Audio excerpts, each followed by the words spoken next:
नमस्कार। बहुत लंबे समय के बाद अब स्कूलें जो है वापस खुल रही है और पूरी क्षमता के साथ खुल रही है।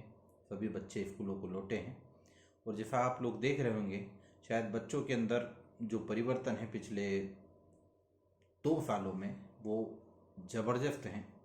जो बच्चा 2 साल पहले स्कूल जाता था, जो उसका व्यवहार था, जो उसकी व्यवस्था थी, जो उसकी याद करने की क्षमताएं थी, जो उसकी लिखने की व्यवस्था थी, जो किताब पढ़ने की व्यवस्था थी, जिस स्थिति में वो बुक रीडिंग करता था, आज शायद लगभग वो पूरी तरीके से समाप्त हो चुका है।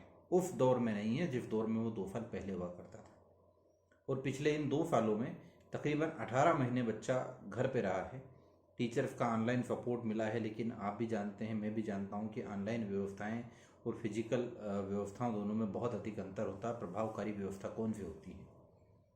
हम इन सभी 2 साल के पूरे काम को यदि देखें तो शायद आप भी इस बात का अनुभव कर रहे होंगे कि विद्यालयीन शिक्षा बहुत अनिवार्य आवश्यकता है और विद्यालय के अनुशासन के बिना विद्यार्थी का जीवन कुछ भी नहीं है। मैं इसी 2 साल के अनुभव के आधार पर आपको एक छोटी सी पिक्चर प्रस्तुत करना चाहूँगा। हम अभी ये कह रहे हैं कि हमारा बच्चा वाकई कमज़ोर हुआ है, हमारे बच्चे के पढ़ने के स्तर में बदलाव आया है, गिरावट आई है। वो जो पहले करता था वो शायद अब नहीं है, या कुछ एक ऐसे बच्चे हो सकते हैं अपवाद स्वरूप जिनमें बहुत अधिक और सुधार भी हुआ हो। लेकिन यदि हम रिमोट एरिया की बात करें, ग्रामीण क्षेत्रों की बात करें, तो ओवरऑल जो परिस्थिति है वहाँ पर शिक्षा का स्तर जो है वो नीचे ही आया है, ऊपर की तरफ नहीं गया है। हम भी जान रहे हैं स्कूल एक बहुत बड़ा कारण है, लेकिन आपने एक बात का अनुभव किया होगा कि बच्चा जब आपके पास है तब उसने उतनी देर पढ़ाई नहीं करी जितनी देर पढ़ाई उसको करना चाहिए। एक आम व्यवस्था आप देख लीजिए, आपके पास स्कूल 5 घंटे का होता है, कहीं 6 घंटे का होता है, कहीं 4 घंटे का होता है। इतनी ही देर होती है। इतनी ही देर यदि बच्चा घर जाकर के वापस स्कूल के पढ़ाए हुए काम को कभी रिवाइज कर ले तो शायद उसको कभी भी कहीं पर भी कमजोरी अनुभव नहीं होगी और वो बच्चा वैसा ही होगा जिस तरीके से एक अच्छा बच्चा क्लास के अंदर परफॉर्म करने के लिए तैयार होना चाहिए, वैसा वो तैयार हो जाएगा। हमारे घर परिवारों में हमारी एक व्यवस्था है, हमारी एक मानसिकता है। हम थोड़ा सा फ्लैशबैक में जाकर के देखें कि हमारे माता पिता जब इस तरीके की ऐसी स्कूलें नहीं थी, उस समय पे हमको पढ़ने के लिए कहते थे कि बेटा तू पढ़ ले। हम अपनी मर्जी से जितनी देर भी होता था उतनी देर पढ़ लेते थे, लेकिन बाकी समय भी हमको कहीं ना कहीं कामों में व्यस्त रखा जाता था। यानी हमको ये सिखाया जाता था कि बेटा कुछ तो करना है, काम तो करना है। आज की परिस्थिति को जरा आप देखिए। सुबह से जब आप काम पे निकल गए, उसके बाद आप शाम को घर आते हैं, तब तक में कितनी बार आप अपने बच्चे से ये बात करते हैं, ये बात पूछते हैं कि बेटा आज किया क्या, कितनी देर पढ़ाई करी, क्या आपने उसे कोई काम दिया, या कोई काम जो स्कूल की तरफ से दिया गया हो उसका आपने कहीं फीडबैक लिया? संभवतः ऐसे पालकों की संख्या बहुत कम होगी। पालक कब जाकर के जागते हैं? जब नज़दीक कहीं कोई परीक्षा हो, या नज़दीक कहीं कोई ऐसा उसको अनुभव हो कि यार अब मेरे पास तो कहीं कोई काम नहीं है और शायद अब मैं अपने बच्चे की किताबें खोल करके देख लूँ, या स्कूल का प्रेशर बन रहा है। हो सकता है उसमें फीस भी एक मुद्दा हो कि विद्यालय फीस बार बार मांग रहा है, देना है, मुझे जो है वो बच्चे की किताबों को देखना चाहिए।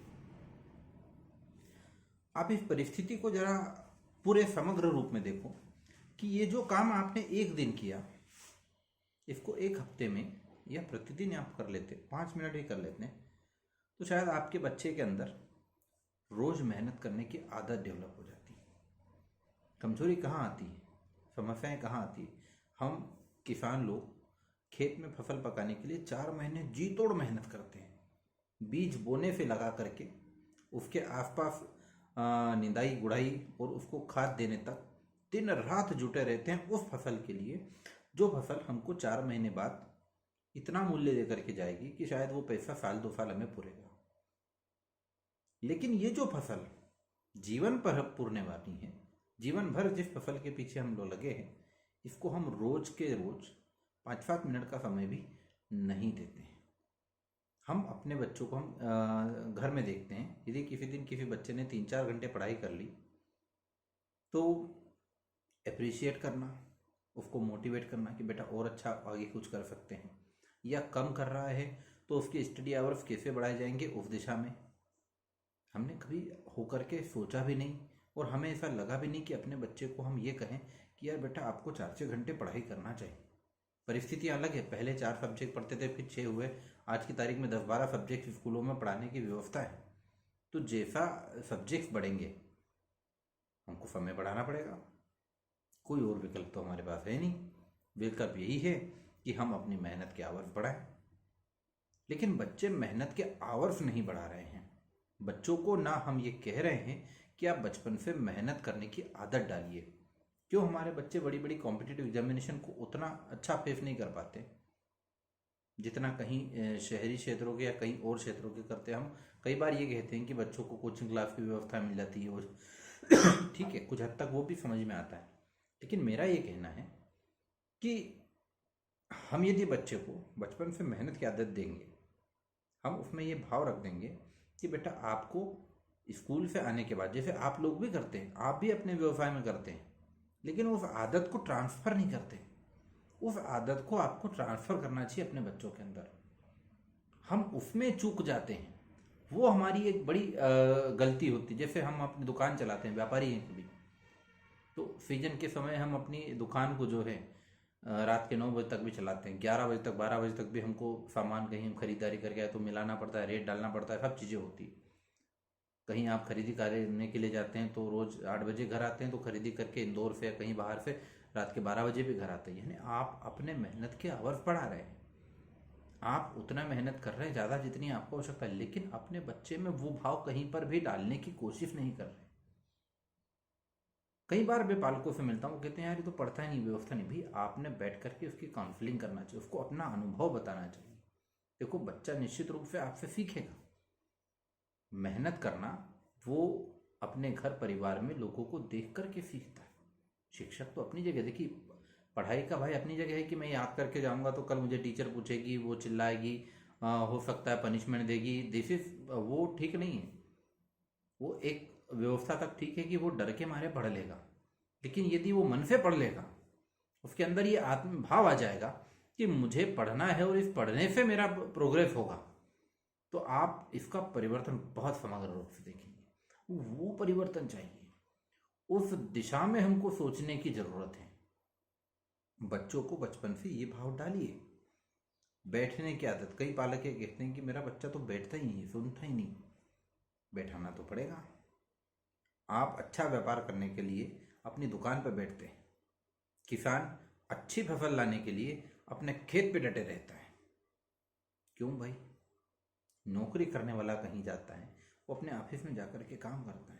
आप इस हकीकत से अपने बच्चे को अवगत कराइए। स्कूल तो अपने लेवल पे काम कर रहा है, वो तो लगातार बोलते हैं कि बेटा ये करना चाहिए, फोकस ऐसे करना चाहिए, कॉन्सेंट्रेशन ऐसे बढ़ाना चाहिए। लेकिन जब ये दोनों तरफ से होगा ना, जब पालक भी अपनी तरफ से इतना कर दे और स्कूल भी कर दे, तो आप देखिए दोनों पहिए कितनी अच्छी तरीके से चलेंगे। क्योंकि कई पालकों की शिकायतें इसी चीज को लेकर के स्कूलों में होती। कमजोरी का मूल कारण नहीं हम पकड़ रहे, हम कमजोरी का सिर्फ आरोप प्रत्यारोप में लगे रहते हैं। मान लीजिए स्कूल खराब, टीचर खराब, व्यवस्था खराब, सब कुछ अपनी जगह है। 2 सालों में शायद दिखा दिया कि स्कूल का कोई विकल्प नहीं है, और टीचर यदि खराब होता तो बच्चे में प्रोग्रेस नहीं होती। टीचर है इसलिए बच्चे में प्रोग्रेस है, लेकिन और अच्छी व्यवस्थाएं कैसे निर्मित हो सकते हैं, उसके लिए बच्चे को मेहनत करना सिखाना पड़ेगा। और वो जो ट्रेनिंग है ना, वो ट्रेनिंग हम एक पिता जितनी अच्छी तरीके से दे सकता है, मेहनत करने की ट्रेनिंग एक माँ जितनी अच्छे तरीके से दे सकती है घर के ऊपर, वो कोई और नहीं दे सकता। मैंने खुद ने अनुभव करा है, मैं इस बात को जानता हूँ। मैं जिस घर में रहा हूँ वहाँ ऐसी व्यवस्था हमको हमारे परिवार से मिली कि जहाँ हमको फुर्सत में रहने ही नहीं दिया जाता था। ये टीवी, मोबाइल, इनके समय कहाँ से निकला है बच्चों के पास, बताओ? उसके पीछे कहीं ना कहीं हम ही जिम्मेदार हैं। क्यों बच्चा मोबाइल को लेकर के बैठ जाता है? क्योंकि उसके पास समय खाली रहता है, उसकी ऊर्जा का सही उपयोग नहीं हो रहा है। उसकी ऊर्जा का सही उपयोग होना चाहिए। विद्यालय होमवर्क दे सकता है, वो होमवर्क को बहुत कम समय में डिलीवर कर देगा। आजकल तो गूगल मिल गया है, तो यदि सवाल दिए नहीं आता तो वो उससे कर लेगा। लेकिन अभी आप पास्ट को देखें आपके खुद के, यदि आपके पास घरों में रात को समय होता था तो पुराने समय में हम लोग शाम को बैठ करके श्रावण के महीने में घर पर भागवत गीता तक पढ़ते थे। सुबह के समय में हमारे घर में ये प्रावधान था कि उठ करके, और अभी भी है, कई घरों में होगा कि बच्चे धार्मिक पुस्तकें पढ़ते हैं, चाहे वो हनुमान चालीसा हो या अपने धर्म की कोई भी अच्छी पुस्तक, कोई ग्रंथ, कोई व्यवस्था, वो पढ़ते हैं। समय बचता है। कुछ बच्चे जिनके घरों में समाचार पत्र आते हैं, न्यूज़पेपर, वो न्यूज़पेपर पढ़ते हैं। ये क्यों बना हुआ है? जरा इसको रिसाइकल, वापस सोचने की कोशिश करिए। हम, मेरी अपेक्षा महिलाओं से भी है, मम्मियाँ भी ये काम कर सकती है। हम हमेशा मम्मियाँ ये कहती कि मेरा सुनता नहीं है। कई माताओं से हम मिलते हैं, स्कूल में आती है मम्मी, इवन कई प्लेटफॉर्म्स पे ये बात होती है, और महिलाओं का कहना पड़ता है कि बच्चे हमारी सुनते नहीं हैं।